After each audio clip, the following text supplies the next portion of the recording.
போன எபிசோட்ல மணிகண்டனும் கண்ணனும் ஃப்ரெண்ட்ஸ் ஆகிட்டதை பார்த்தோம். இன்னைக்கு எபிசோட்ல மாணவர்கள் எல்லாமே சாப்பிட்றதுக்காக உட்காந்துருக்காங்க. குரு பத்னி அவங்க வந்து எல்லாருக்கும் பரிமாறிட்டு இருக்காங்க. இப்போ குரு வந்தாச்சு. குரு மாதா கேட்குறாங்க, மணிகண்டனும் கண்ணனும் எங்க அப்படின்னு கேட்குறாங்க. அவங்க எங்க இருக்காங்கன்னு தெரியல அப்படின்னு ஒரு மாணவன் சொல்றான். குரு உடனே உங்ககிட்ட எதுவும் சொல்லிட்டு போலியா அப்படின்னு கேட்டதும் மனோங்கிற பையன் சொல்றான், அவங்க எங்ககிட்ட எதுவும் சொல்லிட்டு போல, கண்ணனும் அவனு தான் ரொம்ப க்ளோஸான ஃப்ரெண்ட்ஸ் ஆச்சு, எங்களெல்லாம் அவங்க சேர்த்துக்கிறதே கிடையாது, இந்நேரம் மணிகண்டன் கண்ணனுக்கு என்ன உபதேசம் பண்ணிட்டு இருக்கானோ தெரியல அப்படின்னு திமிராவே சொல்றான். குரு பார்த்து முறைக்கிறாரு. குரு மாதா என்ன பதில் சொல்லுதுன்னு தெரியாம பார்த்துட்டு இருக்காங்க. இப்போ அந்த பையன் சொல்றான், அவங்க வரப்ப வரட்டும், எனக்கு பசிக்குது, எனக்கு வந்து சாப்பாடு வைங்க அப்படின்னு சொல்லி குரு மாதாட்டா கேட்கறான். குரு மாதாவும் அது சரியில்லையப்பா அப்படிங்கிறாங்க. உடனே குரு சொல்றாரு, இங்க இருக்கக்கூடிய பழக்க வழக்கங்கள் நீ கத்துக்கணும்னு நான் சொல்லியிருந்தேன் இல்லையா, அதையே தான் நீ ஃபாலோ பண்ணணும்னு சொல்லியிருந்தேன் இல்லையா, எல்லாரும் ஒன்னா உட்காந்து தான் சாப்பிடணும் அப்படிங்கிறாரு. அவரும் எல்லா விஷயத்துல எல்லாரும் ஒத்துமையா இருக்கணும்னு சொல்லியிருக்கேன் இல்லையா அப்படின்னு சொல்ல மனோ சொல்றான், நேரத்துக்கு சாப்பிடணும் இல்லையா, எல்லாரும் வரணுங்கிறதுக்காக இப்படி காத்துட்டு இருக்க முடியும் அப்படின்னு கேட்க குரு உடனே நிறுத்து, முதல்ல நாக்கு அடக்கு பேசு பழகு,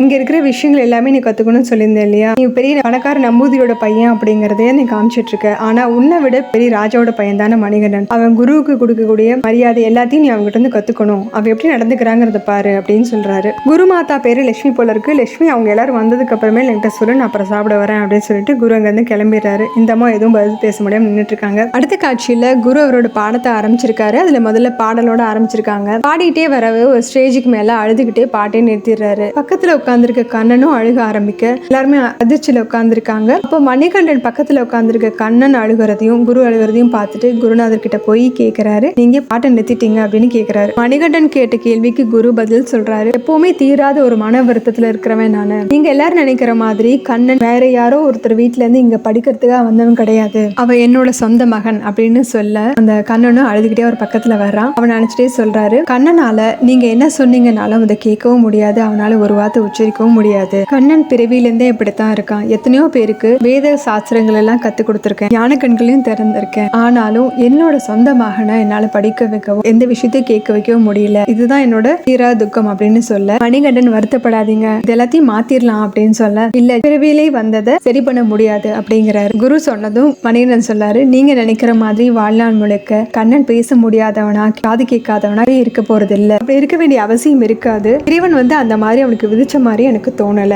அப்படின்னு மணிகண்டன் சொல்றாரு. கண்ணனால எல்லாரும் போலையும் பேசவும் கேட்கவும் கண்டிப்பா முடியும் அப்படிங்கிறாரு. இது எல்லாத்தையும் குரு ஆச்சரியமா பார்த்துட்டு இருக்காரு. மணிகண்டன் கண்ணன் கிட்ட திரும்பி, நான் சொல்ற மாதிரி சொல்லு அப்படின்னு சொல்லிட்டு அப்படின்னு சொல்றாரு. அந்த பையனும் முயற்சி பண்ணி பார்க்கறான், ஆனா முடியல. மணிகண்டன் திரும்ப திரும்ப அப்படிங்கிற இடத்தையே உச்சரிக்க சொன்னாலும், ஏன்னா அந்த பையன்கிட்ட இப்போ செய்கை மூலமா தான் சொல்றாரு இல்லையா, சொல்ல முடியல. அந்த பையன் அழுக ஆரம்பிக்கிறான், அவனால சொல்ல முடியல அப்படின்னதும் மணிகண்டன் வந்து, அழுகாத, எழுத்துக்கள் படிக்கணும் அப்படின்னா அகக்கண் திறக்கணும் அப்படின்னு சொல்லிட்டு திரும்ப திரும்ப அகக்கண் அப்படிங்கிற வார்த்தையே சொல்றாரு. அகக்கண் திறந்துருச்சுன்னா சப்தங்கள் கேட்கறதும் நம்மளால பேசுறதும் முடியும், அதுக்கப்புறம் அதுவும் தானாவே வந்துடும், இந்த மாதிரியே நீயும் கேட்கவும் பேச நேரம் வந்துருச்சு அப்படின்னு சொல்ல கண்ணன் திரும்ப அழுக ஆரம்பிக்கிறான். உடனே மணிகண்டன் கண்ணனோட தலையில கையை வச்சு, சொல்லு கண்ணா, ஹரின்னு சொல்லு அப்படின்னு சொல்ல அந்த பையனை முயற்சி பண்றான். மணிகண்டனும் திரும்ப ஹரின்னு சொல்லு கண்ணா அப்படின்னு திரும்ப திரும்ப சொல்ல அந்த பையனும் முயற்சி பண்ணி ஹரிங்கிற வார்த்தையை உச்சரிக்கிறான். இதோட இந்த எபிசோட் முடியுது. அடுத்த எபிசோட்ல பார்க்கலாம். சேனல் லைக் பண்ணுங்க, ஷேர் பண்ணுங்க, பெல் பட்டன் பிரஸ் பண்ணுங்க, சப்ஸ்கிரைப் பண்ணுங்க. தேங்க்யூ.